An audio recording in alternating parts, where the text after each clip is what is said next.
તેમજ મારા વહાલા ભાઈઓ તથા બહેનો, આપ સર્વને હું આ કાર્યક્રમમાં દિલથી આવકારું છું. આજના દિવસે આપણે અહીં વિશેષ કાર્યક્રમ માટે એકઠા થયા છીએ. આજના પાવન પર્વ નિમિત્તે આપણે દેશનો 79મો સ્વાતંત્ર્ય દિવસ ઉજવવા જઈ રહ્યા છીએ. આ સ્વતંત્રતા આપણને અનેક મહાન સ્વાતંત્ર્ય સેનાનીઓના બલિદાન અને સંઘર્ષો પછી મળી છે. આજના દિવસે આપણે વીર સપૂતોને યાદ કરીએ, જેમણે આપણને સ્વતંત્રતા અપાવવા માટે પોતાનું સર્વસ્વ ન્યોછાવર કર્યું.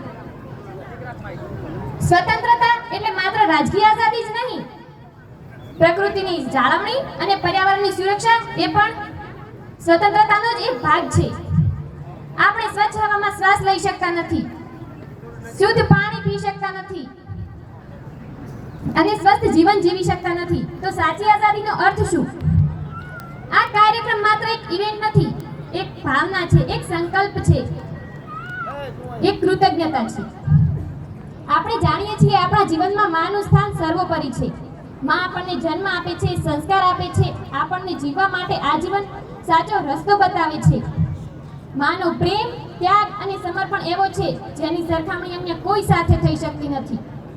માં આપણને ઉછેરે છે, આપણી દરેક જરૂરિયાતો પૂરી કરે છે અને આપણા સુખ દુઃખમાં હંમેશા આપણી સાથે રહે છે. તેવી જ રીતે ધરતી માતા પણ આપણને ઘણું બધું આપે છે. 5 જૂન 2025ના રોજ આપણા લોકલાડીલા એવા શ્રી નરેન્દ્રભાઈ મોદીએ પર્યાવરણનું સંતુલન જળવાઈ રહે એ માટે એક પેડ માં કે નામની શરૂઆત કરી. એક પેડ માં કે નામ કહીને આપણી માતાને જ નહીં પરંતુ ધરતી માતાને પણ આપણે સન્માન આપી રહ્યા છીએ.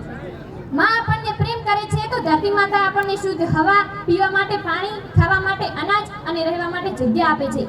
અને આપણે ધરતી માતાને શું આપીએ છીએ? ગ્લોબલ વોર્મિંગ, તાપમાનમાં વધારો અને ગ્રીનહાઉસ ઇફેક્ટ. ઉદ્યોગોના વિકસાવવા માટે આપણે વૃક્ષો ધડાધડ કાપી રહ્યા છીએ અને તેની સામે આપણે વૃક્ષો વાવી નથી રહ્યા, તો શું ધરતી માતા હરીભરી રહેશે? આપણે એમ નથી કહેતી કે તમે ટેકનોલોજી માટે વૃક્ષોને ના કાપો, પરંતુ કાપો તો એની સામે અને વૃક્ષ બીજું પણ વાવો અને ઉછેરો. આપણા દેશને હજી 300 કરોડ કરતા વધુ વૃક્ષોની જરૂર છે. આપણે એક વ્યક્તિ દીઠ 4 વૃક્ષો વાવવા જોઈએ, પરંતુ હું તમને 4 વૃક્ષ નહીં પરંતુ 1 વૃક્ષ વાવવાની વિનંતી કરું છું. અને એ વૃક્ષ વાવી અને તેને ઉછેરી અને મોટો પણ કરવાનો એવો એક સંકલ્પ લેજો. નહીતર વાવીને શું કરશો? જેની પછી તમે સેવા ચાકરી નહીં કરો તો એ બળી જશે. તો ચાલો આપણે એક વૃક્ષ વાવવાનો સંકલ્પ કરીએ. आओ सब मिलकर पेड़ लगाए, आओ सब मिलकर पेड़ लगाए, इस धरती को फिर से स्वर्ग बनाए, इस धरती को फिर से स्वर्ग बनाए. આપણે એક વૃક્ષ વાવીને આપણી માતા અને ધરતી માતા બંને પ્રત્યેની કૃતજ્ઞતા વ્યક્ત કરવા જઈ રહ્યા છીએ. धरती माँ की है यही पुकार, धरती माँ की है यही पुकार, पेड़ लगाकर करो श्रृंगार, पेड़ लगाकर करो श्रृंगार. આ કાર્યક્રમ આપણને એ યાદ કરાવે છે આપણે આપણી બંને માતાઓ પ્રત્યે હંમેશા ઋણી રહેવું જોઈએ. છેલ્લે હું તમને એટલું જ કહીશ અને એક વિનંતી કરવા માંગુ છું. તમે તમારા ઘર, ગામ કે શેરીમાં બધું નહીં પણ એક વૃક્ષ જરૂર વાવશો અને ધરતી માતા પ્રત્યે પોતાનું યોગદાન આપશો. અસ્તુ. આભાર.